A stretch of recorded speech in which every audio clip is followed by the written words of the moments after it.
안녕하십니까. 경기도에서 해양레저 산업 육성을 담당하고 있는 김충환입니다. 저희 경기국제보트쇼 유튜브 채널에서는 해양레저 업계 전문가들을 모시고 말씀을 나눠보는 해양레저 지식백과를 진행하고 있는데요. 해양레저 산업의 다양한 분야 중 이제 실질적인 어떤 제품을 판매하고 유통하는 것 역시 굉장히 중요한 분야라고 할 수가 있습니다.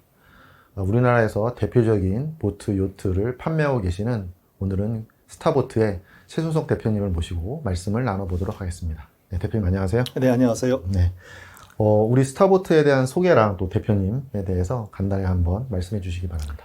네, 안녕하세요. 스타보트 대표 최순석입니다. 저희 회사는 2007년도에 설립된 보트 종합회사입니다. 2008년도 제1회 경기국제보트쇼를 출품하면서 미국의 라손 보트, 유럽의 여러 가지 보트를 수입하고 이 보트들을 관리, 수리하는 그런 업체입니다. 네.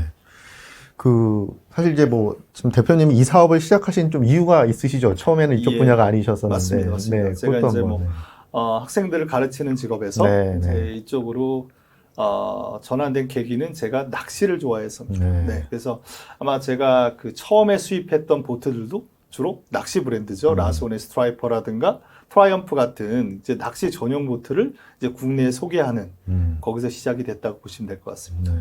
그러니까 이제 사실 다른 분야도 있지만 이렇게 이제 취미로 시작을 하고 내가 거기서 여러 가지 또 재미도 느끼고 문제점들을 또 느껴서 그걸 직접 그 사업화하고 또 이런 부분에서 자리 잡는 경우들이 딴 데도 있지만 사실 마린 쪽에서도 이제 대표님이 그런 또 사례이신데 그때 이제 우리 해양레저 산업의 지금과 한 10년 전 정도와 지금을 비교해 보면 어떻게 느끼세요? 많이 발전했다고 느끼시나요? 우선 엄청난 수치 사고를 봤을 때도 어마어마한 발전이 있었죠. 네.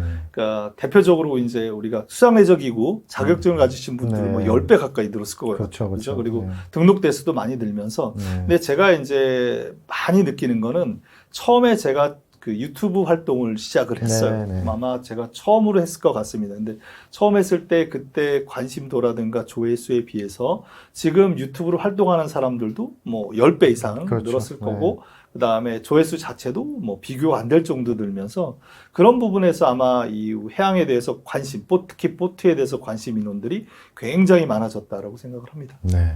자, 이제 우리 스타보트는 예. 이제 너무 작은 사이즈의 배는 아니죠. 보통 이제 중형 사이즈의 보트나 유트를 수입을 하시는데 그럼 지금 우리나라에서 지금 주로 판매가 되는 보트는 어떤 성격의 선박들인가요? 예전에 제가 맨 처음 이제 보트를 수입하기 시작했을 때 전체적으로 이제 10대라 그러면은 10대 중에서 한 대 정도가 신품이었고 네. 나머지 9대가 이제 그 미국의 중고 보트였죠. 네, 이제 네. 그런 것들이 한 5년 정도 전부터 시작해서는 역전되기 시작을 했습니다. 네. 그래서 이제는 9대 1 정도 네, 신품이 네. 9, 특히 예를 들어서 10% 정도도 이제 선주분들이 어디에서 관심이 있는 보트를 저희한테 이제 의뢰하는 사이즈가 좀 큰 보트들이 좀 이제 중고로 많이 네. 나오게 되죠. 소형 보트를 예전에 가져왔다면 지금은 이제 대형 보트들이 중고로 되고 나머지 소형 보트들은 이제 신품으로 네. 이제 나오기 시작을 했습니다. 예. 네. 자, 그러면 지금 이제 우리나라 해양레저 사용자들, 이제 우리나라 이제 해양레저 시장이 사실 이제 좀 제대로 형성된 게 얼마 안 됐기 때문에 맞습니다. 예.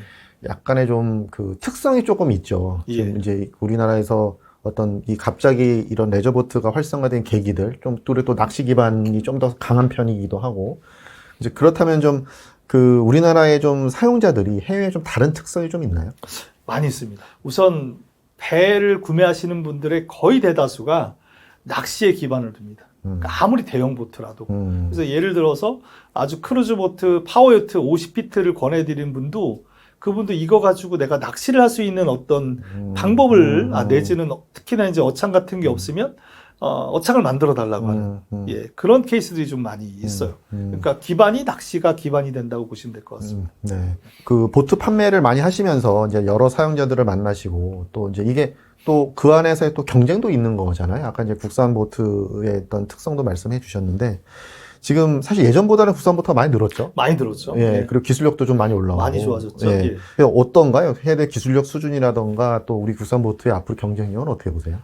예전에 비해서 정말 많이 발전된 건 맞습니다. 그리고 지금 우리 그 많은 레저인들이 생각하는 그 니즈들, 그러니까 네, 낚시에 대한 네. 니즈를 맞춰주는 배들이 굉장히 빠르게 그리고 그 입맛에 맞게끔 바로바로 적용이 되죠. 저희가 안 되는 부분이 그 부분이죠. 네, 네. 저희가 뭐 어창이나 아니면 워커라운드부터 네. 시작해서 많은 부분들이 사실은 저희는 이제 요청을 해도 해주지 그렇죠. 않죠. 네, 너무 네. 이제 대수가 적기 네. 때문에. 하지만 일반 이제 많은 업체들은 그거에 맞춰서 개개인교를 맞춰서 배를 제작해 주다 보니까 거기서는 많은 장점이 있는 것 같습니다. 네. 제가 이제 경기국제 보트쇼를 처음부터 지금까지 오는 과정 참여를 하셨으니까 잘 아시겠지만 국산 보트가 초창기에는 사실 거의 없었죠. 예, 없었죠. 거의 예. 없었습니다. 거의 없었고 제조하는 회사들도 이제 사실상 상용화 단계까지 넘어가지 못했어요. 그래서 그 기간이 꽤 있었습니다. 그래서 사실 지금 살아남아서 보트 빌딩을 하고 계시는 업체들은 그 초창기에 계셨던 분들이 많이 없습니다. 없습니다. 예. 그래서 그 후에 이제 그 아까 최근 한 10년 사이에 수요가 늘어나고 또 이제 그런 것 쪽에 똑같이 취미로 관심 가졌던 분들이 보트 제조에 참여하는 분들이 꽤 계시고. 맞습니다. 예.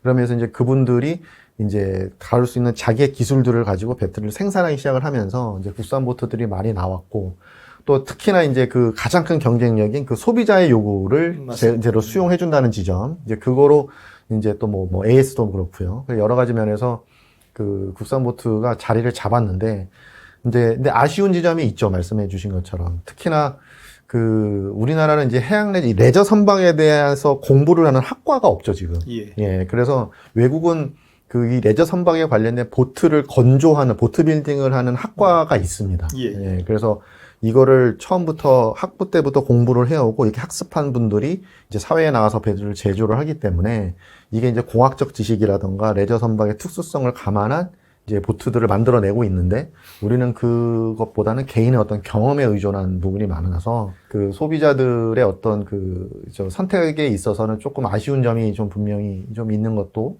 사실입니다. 자, 그리고 좀 학교 얘기를 조금 하고 싶은데, 이제 해양 레저 산업 관련돼서 이렇게 아까 유통, 이렇게 수리, 그 다음에 이렇게 다각화되잖아요. 제조 이런 식으로. 그러다 보면 사실 각 분야에 이제 전문 인력이 이제 필요로 하게 되죠. 그래서 실제로 이제 사람을 지원 채용하실 때 여러 어려움이 있으실 것 같은데, 네.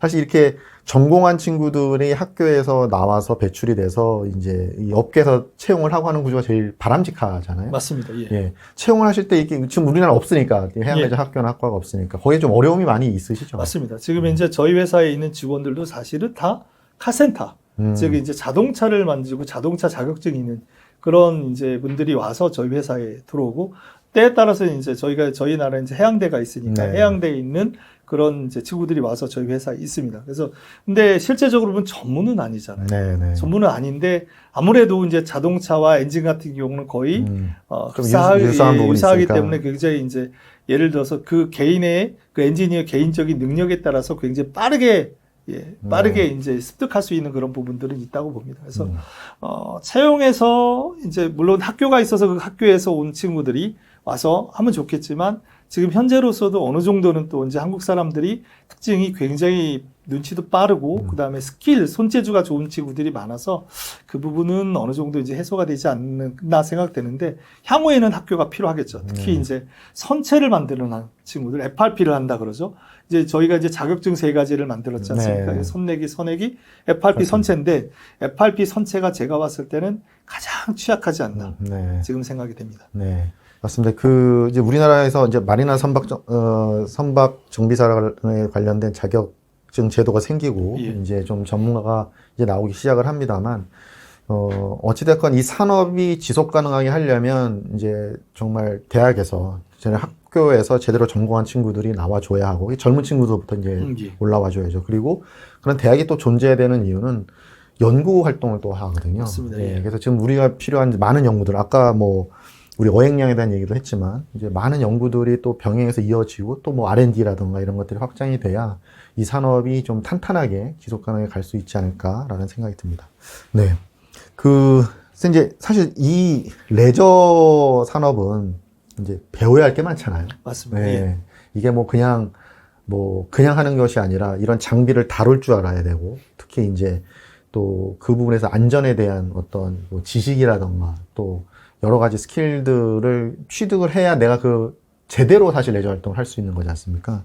그래서 사용자들이 사실 이제 약간 성장해 간다라고 볼 수가 있을 텐데요. 그런 부분에서 좀 이렇게 좀 선주들이 어려워하는 지점들이 좀 있나요? 많이 있죠. 그 예전에는 주먹구구식의 판매가 이루어졌어요. 신품 보트든 아니면 특히 중고 보트가 많이 거래될 때는 그냥 구두로 이루어지는 경우가 판매된 게 많았었고, 그다음에 AS라는 것 자체가 없었죠. 네. 왜냐하면 예를 들어서 제가 배를 중고 보트를 사고 그 보트를 타고 나가다가 고장이 나도 중고 보트인데 당신 중고라는 거를 감안하고 샀으면 당신 책임이다라는 게 네, 있었잖아요. 네. 근데 저희가 이제 보트 사업을 시작하면서 이제 뭐 엔진에 대한 뭐 3개월이라든가 일정 시간과 아니면 뭐 그 일수에 따라서 그런 것들에 따라서 저희가 이제 AS를 만들어주기 시작을 했으면서, 그러면서도 사실은 그게 굉장히 커다란 발전이 된 거거든요. 네, 네. 예, 마찬가지로 저는 이런 것들, 지금 이제 말씀하신 이런 선주들이, 그러니까 어떤 그 보트를 샀을 때 그 교육적인 부분들, 네. 예, 그런 부분들도 마린 업체들이, 판매 업체들이 좀 책임을 져야 되고, 네. 일정 기간 동안 교육과 그다음에 일정 기간 동안에 또 AS 같은 것들, 이런 부분들이 굉장히 중요한 요소라고 생각을 합니다. 네.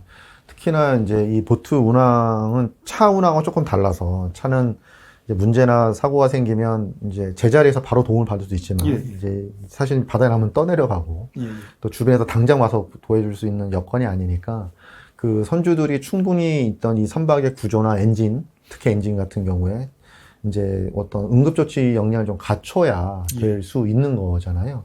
그런 부분에서 이제 그러한 교육들, 우리 경기항내 인력양성센터에서 교육을 좀 하고 있고, 또 이제 많은 선주들이 와서 그 교육을 받고 있는데, 그런 부분들이 조금은 더 마치 이제 우리가 좀 의무교육처럼 내가 배를 샀다면 최소한 이 정도에 대한 지식 정도는 필요하다라고 갖추는 부분이 또 좀 요구될 수도 있겠네요. 그렇죠. 맞습니다. 근데 이제 그게 쉽지는 않을 거라고 생각됩니다. 스페어 배터리라든가 이런 관리에 대해서 말씀을 드려도 실제적으로 그게 본인이 사전 정비를 하시는 분들은 없어요. 네. 그거 그냥 차 왔다 생각하는 거죠. 그냥 버튼 누르고 가면 된다. 네네. 하지만 사실 사용자가 알아야 할 부분들이 좀 많이 있고, 예. 이제 그랬을 때에 좀 조치할 수 있는 역량을 갖춰야 그 정말 안전사고가 안 발생되는 부분들이 있는 것 같습니다.